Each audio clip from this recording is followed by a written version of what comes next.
Rajiv Gandhi will be the third generation of his family to lead India.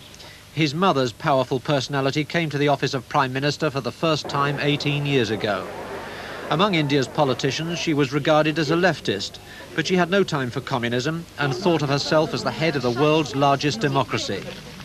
But there was a ruthless authoritarian streak in her, and the adulation she earned from millions brought her the hatred of many millions more.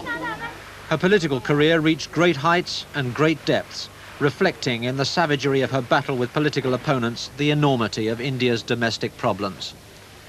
One of the peaks of her career was her short and victorious war with Pakistan over that country's treatment of the Bengalis, of whom 9 million had fled across the border into India.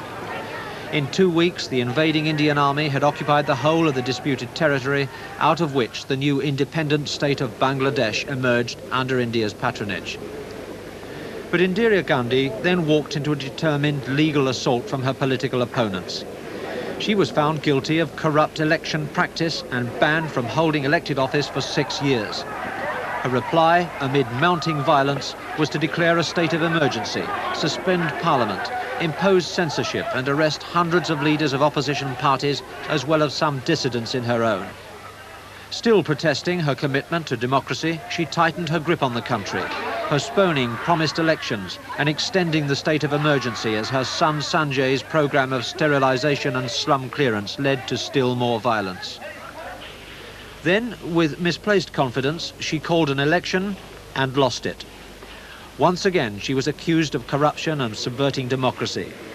But even as she defied her accusers, refusing to cooperate with a commission of inquiry, her return to power was underway, and by 1980 she was back again as Prime Minister. But the extremes of Indian politics did not deprive Mrs. Gandhi of the reputation of a wise, skillful and courageous leader. And despite the excesses of her office, she maintained a respectful and workmanlike relationship with many other nations. Nonetheless, the crisis that was to be her last was born once again in the labyrinths of India's religious and ethnic hatreds. The Golden Temple of Amritsar, the holy shrine of India's Sikhs, was occupied by hundreds of armed Sikh extremists demanding an independent Sikh nation in the Punjab. Mrs. Gandhi sent in the troops, and despite initial attempts to minimize their assault on such a holy place, their operation became a massacre and the temple was badly damaged. For India's 14 million Sikhs and many others outside the country, it was an act for which there could be no forgiveness, and warnings of Mrs. Gandhi's death came thick and fast. That anybody who has done any sacrilege to this holy place of the Sikhs, he was never allowed to live. And I am afraid very soon you will see that somebody, somewhere, will kill Mrs. Gandhi, her whole family.